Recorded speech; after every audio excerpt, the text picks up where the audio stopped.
Merci, Madame la Présidente. Je vais avoir plusieurs questions qui concernent la précarité financière des aînés. J'ai essayé d'identifier des enjeux de la précarité financière des aînés qui relèvent de votre ministère, ou en tout cas du ministère de la Santé auquel vous êtes rattaché. Donc, je vais commencer avec la question de la contribution à la RAMQ. Les personnes qui ont plus de 65 ans, qui sont à faible revenu, touchent le supplément de revenu garanti au fédéral. Donc ça, c'est des personnes qui gagnent moins de 21 624 $ par année. Ceux qui touchent plus que 94 % du supplément de revenu garanti sont exemptés de la contribution de la RAMQ pour l'assurance médicaments. Par contre, ceux qui touchent 93 % et moins du supplément de revenu garanti paient quand même la totalité de la contribution à la RAMQ. Donc, ils paient 674 $ par année. Alors, des fois, pour quelques dollars de revenus de différence, là, ils se retrouvent à devoir payer presque 700 $. Et puis, j'ai parlé à plusieurs aînés qui sont assez en colère là, de cette situation-là. Ils trouvent ça injuste d'être considérés à faible revenu par l'État pour recevoir le supplément de revenu garanti, puis de devoir quand même payer cette contribution-là. Certains ont même déploré que le chèque de la CAQ pour les aînés devait leur servir à payer ça, finalement. Donc, ils ne comprennent pas pourquoi. Donc, j'aimerais savoir ce que la ministre en pense. Et puis, c'est ouverte à faire changer la règle pour que les aînés qui sont assez à faible revenu pour toucher le supplément de revenu garanti n'aient pas à payer cette contribution-là. Oui. C'est clair que dans le contexte économique actuel, puis avec l'inflation, puis l'augmentation des coûts de logement, d'épicerie, etc., et en plus, donc, la contribution à la RAMQ, c'est clair que les aînés qui sont à faible revenu, bien, ils ont des enjeux de plus en plus importants. Je suis très sensible à cette situation-là. Je ne sais pas si la question a été posée à mon collègue au niveau du ministère du Revenu, mais je pense que c'est quelque chose qu'on pourrait regarder. Et il faudrait regarder aussi, ça fait combien de temps que cette mesure est en place? Est-ce qu'elle a été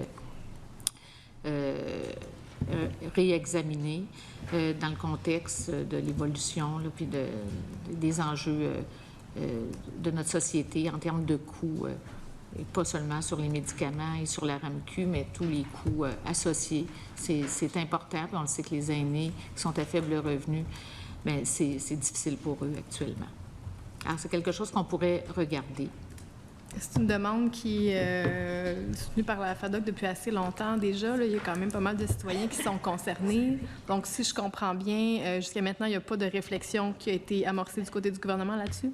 En fait, c'est parce qu'il y a beaucoup de réflexions quand même qui ont été amorcées et qui sont mises en place là, pour soutenir les aînés. Je voudrais quand même rappeler que pour les aînés de 70 ans et plus, non, mais à faible revenu... je veux parler spécifiquement de cette mesure-là, oui, parce que je n'ai pas beaucoup de temps, Madame. OK, d'accord, mais on comprend là, que cette mesure-là, on n'a pas avancé sur cette mesure-là. C'est quelque chose qu'on pourrait regarder, mais je veux quand même dire que notre gouvernement, vous le savez, a mis en place plusieurs mesures pour soutenir les aînés. On est content de ça. Au Québec, il faut se réjouir.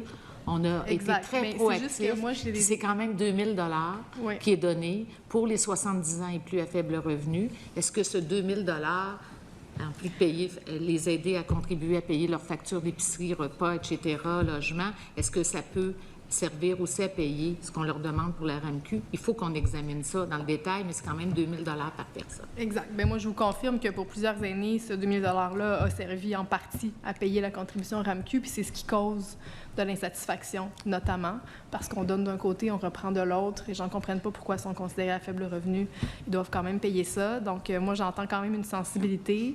Certains suggèrent que ce soit une contribution progressive, là, pas que ce soit tout ou rien, mais que ça soit vraiment adapté en fonction du pourcentage du supplément de revenu garanti qu'ils reçoivent. Donc, est-ce qu'on peut avoir un engagement de votre part que vous allez demander une étude pour réévaluer la pertinence de cette mesure-là? Bien, écoutez, ce que je peux vous dire aujourd'hui, là, je suis très sensible à cette cause là, des aînés qui sont à faible revenu. C'est préoccupant. Je pense que tout le monde écoute là, ce que vous venez d'amener, qui est très approprié. On va regarder. On va regarder cet élément-là, puis le prendre en considération avec l'ensemble des autres mesures. D'accord. Et qui prend cette décision-là, ultimement? Parce que moi, je m'adresse à vous, vous êtes responsable des aînés, vous êtes rattaché au ministère de la Santé. Je pense que vous êtes la principale... Bien, écoutez, c'est clair que comme ministre responsable des aînés, là, j'ai cette responsabilité d'examiner l'ensemble des éléments. Maintenant, je vais le travailler avec les collègues concernés. Donc, c'est auprès de vous qu'on fait un suivi? Parfait.